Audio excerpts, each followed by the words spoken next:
Okay, we are finally here. We wanted to, again, thank Rebecca for being here. We are Team 2 of the Journalism Advocacy Campaign. Again, I'm Blakely Cannon. I'm Mary Mosley Coleman. I'm Rebecca Robertson. And I'm Ashton Stevens. Team 1 gave a great job of giving the campaign overview. Like Team 1, we are talking about advocating for the journalism profession in an era where the term fake news has been coined with journalism, but instead of focusing on highlighting the work of alumni, our team focused on the work of non-alumni. Actually, before we continue, I wanted to answer one of the questions that you asked Team 1, talking about what was some of the negative feedback that you would expect from us posting the campaign. And one of the things that we talk about, as you will see in our campaign book, is that since we are a journalism school coming out to talk about journalism advocacy, we do think that people are going to be slightly concerned about us being biased in our conversation, but we hope with the things that we're about to present to you, we can help change some of that and start positive conversation.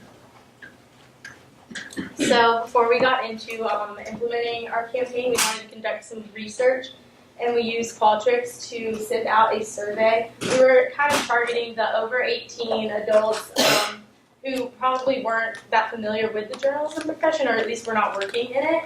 And so we sent a survey out through various social media platforms, and we found some really interesting things. We wanted to focus on news viewing habits, opinions on journalists, interest in the news. And so our first question that we found very interesting was, do you believe journalists are biased in their reporting? And I think we kind of thought we had a mindset, but we definitely were expecting 74% of those surveyed to believe that the journalists were biased in their reporting. And then our second piece of research that we found was how do you get your news? You can see here that there's a trend of social media and television. So it's important to note that it is more visual for people rather than written nowadays. And then another piece of research that we wanted to kind of think about while we were implementing this campaign was that 90% of people do not follow the University of South Carolina School of Journalism on social media. So we wanted to just keep that in mind and see if there were ways that we could change that. So for the planning portion, our goal was to advocate for the journalism profession, and we did this by highlighting the work of non-alumni journalists. We went about this by interviewing these journalists, and then we created content based off of our interviews that we hope will be released to the media in the future. And our 3 objectives were to develop 10 non-alumni profiles by April 20th, secure at least 1 news story from local outlet by May 1st, and increase SJMC social media engagement by 5% by May 3rd. So this is our timeline. This did kind of change throughout the semester. This is accurate though. And so after we closed our Qualtrics survey on March 18th, we started to look at that data to begin implementing our campaign. And we received our contact list for non-alumni journalists from you on March 21st. From there, we contacted the journalists and interviewed them for our profiles that we wrote. And then we developed a content strategy and calendar for social media posts. And from there, we completed a media list of contacts, a press kit, and pitch materials for you to use whenever you would like. And then we completed the non-alumni journalist profiles, sent them over to you. You've seen them. And then we're here. So for the budget, we recommend that in the future, one of the sponsored content will be posted on either Twitter, Instagram, or Facebook, or maybe all 3. And as you can see, they're each $25. So next is a paid media tactic, which posts sponsored content on SJMC social media. So we created this content for USC and the SJMC to easily have this on hand if needed to post on either Twitter, Instagram, or Facebook. And again, we suggested that our client pay $75 for sponsored content, and then $25 for each. And this, the success of this tactic will be through analytics. Another earned media tactic was I created a media contact list that consisted of 5 TV stations, 5 newspapers, and 4 magazine and business contacts. And we did this just so when our press kits were completed, it was just an easy way to get that out. So I created the press kit for you to send out to these media contacts. I have them as a Word document so you can edit them with anything you need, such as that. This is the fact sheet that I wrote. That's just a little screen grab of it. I also wrote a press release. And I just kind of talked about the journalism school and the who, what, when, where, why of that. Also, for our press release, I kind of focused a lot on the campaign and what we were doing. I included your quote and talked about why this was especially important for our university and our school.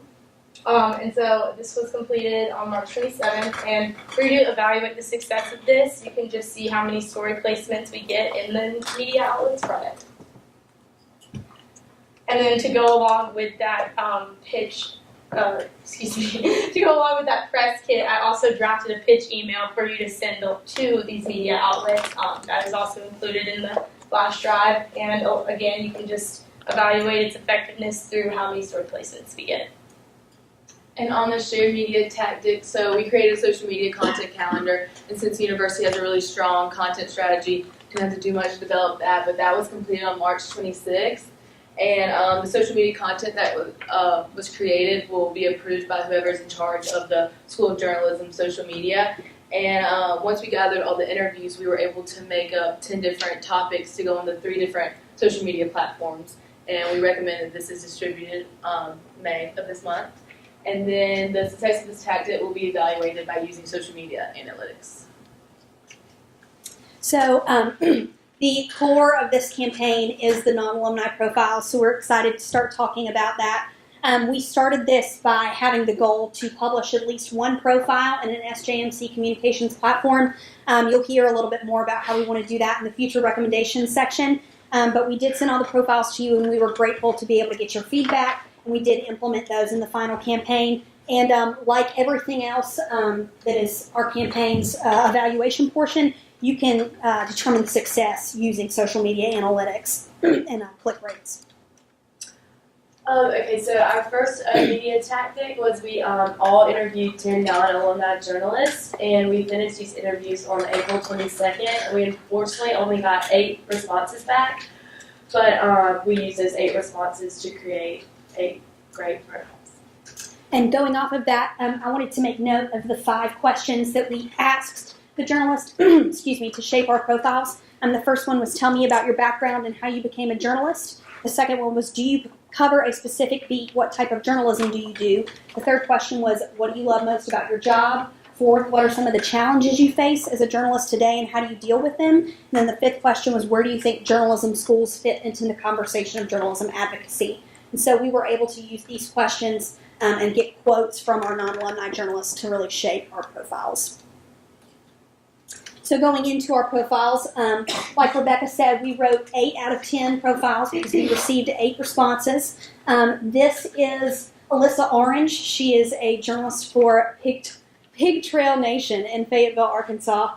And so we were able to write a profile on her that we're going to share with you briefly in a second. And so once again, you can use analytics and engagement, reader feedback to determine the success of these profiles. I just wanted to read a sample aloud of the profiles, just because this is the core of our campaign and it's what our campaign is about. And so we'd like you and our teammates to get a feel for what this is about. So, telling the stories of student athletes, coaches, and others connected to Razorback athletics may seem like nonstop fun, but Orange says she routinely faces criticism for what she does. Because we specifically cover the Razorbacks, we battle with viewers expecting us to be cheerleaders of the programs we cover, she says. We are either too biased or fans think we are too critical. Even though Orange covers a specific team, she strives to approach each story with objectivity. The most important thing we do is remain consistent and true to our integrity as sports reporters, she said.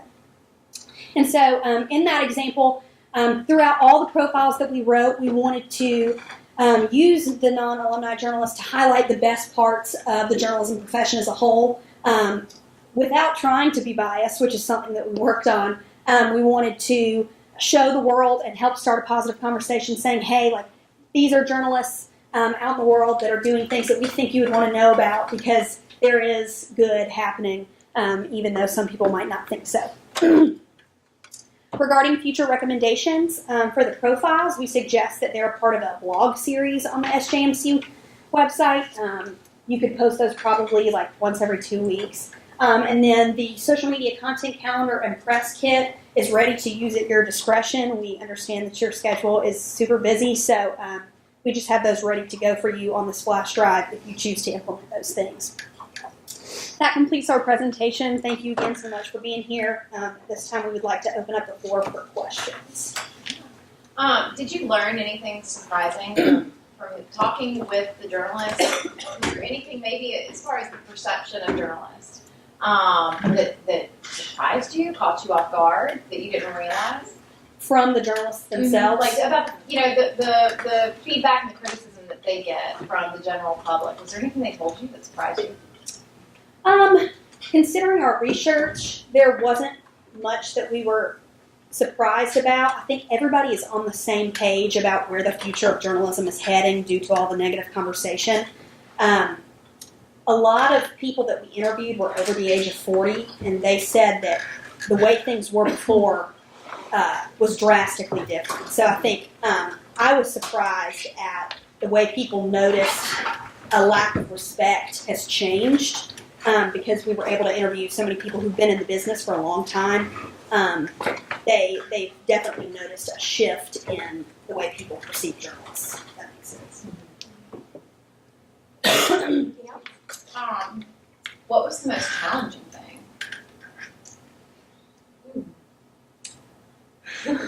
I think the most challenging thing was getting enough responses, but two, using those questions to shape an entire profile. If we had more time, I think we all would have loved to get more one-on-one time with the journalist through like a phone call. So I think that we would have been able to ask follow-up questions based on their responses, because the only contact we had with journalists was via email. And so if we were able to have phone call conversations with them, I think our stories could have been improved. And also, like you were talking about with Team 1, all of the like headshot and like photo content we got was from online. And so we would have in the email been like, do you mind including a short bio about yourself along with the headshot, just so you can have that without having to go back and ask. So, yes. Is there a reason that you guys emailed over, like, calling them or meeting them in person? Well, they were from all over the Southeast, so meeting them in person would have been a little bit difficult. And I just think email was just a really quick, easy way. And just phone call, they might not answer, so email was ready whenever they were. Some asked the phone call, and then after they would be like, never mind, I resend my email, because I would have to follow up like 2 or 3 times, and then I would just send it again. Okay, I'll just do it via email. Yeah, and in our original email, we kind of asked like, which would they prefer? Yeah. We did leave the option for people to call us. We left our contact information, and so everybody's busy, so email.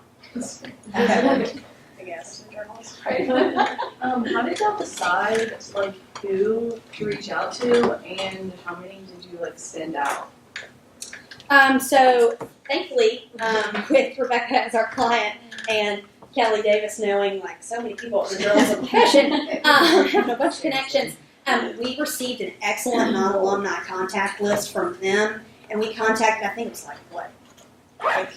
it was over 20 journalists. We contacted every single one of them via email, and so we got 8, but so we had a great contact list, but unfortunately a majority of the people that we contacted did not contact us back. What did you put as the subject line? We put journalism advocacy campaign. Okay. Yeah, it's a great question. We thought about that. But when they did respond, the ones who did responded were so excited to help. I did not feel like any of them felt annoyed by us or anything like that. They were like, I'm so excited to work with you guys, and seemed really excited about it, which was nice. Yeah, we definitely appreciated everyone being so willing to help those who did. So I think if you decide to continue with this campaign moving forward, there should be no issues continuing to contact for follow-up questions the people that we wrote profiles on. Yeah, and I'll even the non-alumni people, we had some connection with, you know, that they were a friend of alumni Right. or friends of the school. But probably a good point that, you know, I think probably the other team by percentage may have gotten a better percentage of response because of the relationship, is an existing relationship, they're alumni. I'm just assuming that, yeah. They're so busy. Yeah, exactly. Yeah, the journalists are very, I mean, the big takeaway lesson for anybody doing media relations is that journalists are really busy people. And, you know, you want them to be busy when they're working on, you know, to be busy for you when they're helping tell your story, working with you. But their workday, the rhythm of that workday can be very challenging to reach them, even when you're trying to picture and stuff. But, you know, I mean, when I put that call out there on social media asking for people to volunteer for this, the response was overwhelming. People were very excited that somebody was tackling this. They know it's a problem, and I think, you know, they're like us, they're not quite sure what to do about it. So I think that they were very excited to see a team from the university, you know, try to tackle it. I have a question. Maybe you know it, or you guys. Do you know of any other schools that are doing something similar, or that like would team up with us that could do like work on this together and like combine alumni or something? No? That's a great suggestion. Well- I think, did you see anything when you were doing your research? Some in our SWOT analysis, one of the opportunities that we did suggest was partnering with another school. As far as we're concerned, in the research that we didn't see of any other schools trying to do this right now. And one of our threats actually was that some schools don't represent the journalism profession well. So that's something to think about with that. Dean Reichert is very collaborative, and he has a lot of contacts here at UGA where he used to work. And so we've looked at partnering with them on other programs, and so I think that this might be a great opportunity to work with them on that. Maybe it could become an SEC journalism school initiative. So that's a great suggestion. Or, you know, we're always trying to elevate our national profile in the school as well and think about, you know, when people hear journalism schools, they think of the Syracuses and the Northwesterns and Mizzou and, you know, all those places, and we want to kind of be in that conversation. So this is, you know, both teams, the work that you guys have done can certainly be something that as it's implemented, you know, raises our profile as a school to insert ourselves in that conversation, as well as maybe inviting some of these other, you know, kind of big name schools, journalism schools to be a part of that. And Corey Burkhart, who provided many of the names of alumni and non-alumni, had suggested that afterward, y'all make sure that you reach out to every single person for both teams that you connected with, send them a note, thank them, let them know, you know, that we're working on using these as part of the campaign. And then did y'all run any of the finished profiles past the alumni? Have they had a chance to look at them, or? I wanted them to be completely edited, and like I was planning on doing that like today when I leave here, because I wanted to just make sure that there weren't any like last minute edits to them. Yes. And they were just ready to go and perfect. But if you're good with me doing those emails, I'm gonna do them today, Okay, and I'll yes, send you perfect. a screenshot with confirmation, so you know. And it's just a courtesy, yeah. Just as a courtesy to make sure that we haven't accidentally, you know, misrepresented anything that they said, so you know, they're 100% comfortable with anything that we say about it. That was Even though, definitely when's the last time a journalist will let you read a story before Yes. Yes, that happens in PR. Anything I write now, I will run past the person I'm writing about, but we would have never done that. No, that was definitely something I wanted to do with my media relations. I just wanted to be sure that there weren't any more edits that you wanted to make, so we're gonna go. Thank you. All right, thank you. We're sharing the same briefing in the classrooms and sign it. All right, so a picture